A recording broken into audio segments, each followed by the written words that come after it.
हाय, नमस्कार, सुस्वागतम, वेलकम. तुम्हाला माहिती आहे मी आज कुठं आली? आज आले आहे चर्चगेटला. का आले ते पण सांगते. आज माझं ना कोर्टचं थोडंसं मॅटर होतं, त्याच्यामुळे मी आली बघा. दुपारच्या नंतर माझं मॅटर होतं म्हणून मी घरातनं 12 वाजता निघाली. 2:30 वाजले तरी पोचली नाही. आणि ह्या टायमाला टॅक्सी करायला पाहिजे होती, पण टॅक्सी काही केली नाही मी.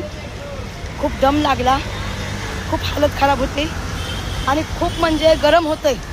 हे बघा, चालत चालत चालली भावांनो. कोणती गोष्ट सुखाची नाही रे सोन्यांनो, माहिती आहे का?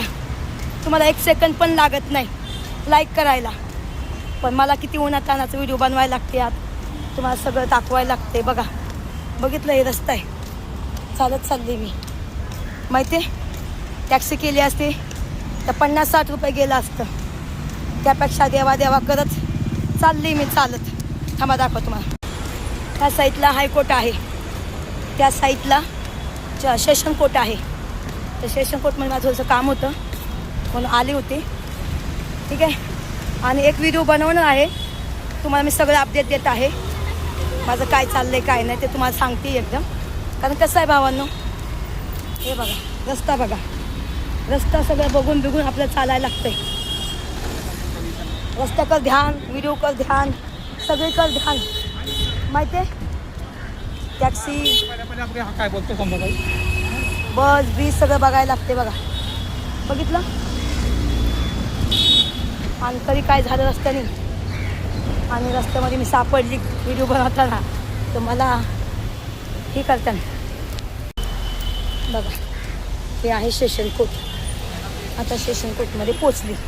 आता जेवायला कोर्ट सुटलेला आहे. मी पण जेवण आणले. आता एवढं उन्हातांचं मी काही जेवणार नाही, काहीच नाही. तर तुम्हाला मी अपडेट देते. अपडेटमध्ये आज काय आहे काय नाही ते तुम्हाला सांगणार आहे. आणि नक्की सांगेल. तर तुम्हाला जर काय मसाला घ्यायचा असेल तर तुम्ही मला कॉन्टॅक्ट करा माझ्या बिझनेस नंबरवर, ठीक आहे. थांबा थांबा थांबा मामा, थांबा मामा, गाडी घेऊन येतात ना कोर्टमध्ये. बघा, सगळ्या टॅक्स्या लागतात, कुठं रस्ता नाही जायला. हे बघितलं, रस्त्याने चालायची म्हणलं ना तर काही सुविधा नाही राहिली. आता तुम्हाला दाखवत. थांबा, बघा सेशन कोर्टमधून, सॉरी चर्चगेटमधून चालत आली. ही आहे सेशन कोर्ट. हे बघा, एवढं मोठ्याच्या मोठं सेशन कोर्ट आहे, ठीक आहे. 1 मिनिट. हो का, आतमध्ये जेवण घेऊन जायचं अलाउड नाही. तर ह्या केळेवाला दादाजवळ मी जेवण ठुकी या, माहिती आहे का? कोर्टमध्ये जेवण घेऊन जायचं अलाउड नाही. लय नियम आहेत, पाळायला लागतं. कधी गलतीने पण आपण घेऊन गेलो तर प्रॉब्लेम होऊ शकतो. तर त्यापेक्षा घेऊन जायचं नाही, काय करायचं.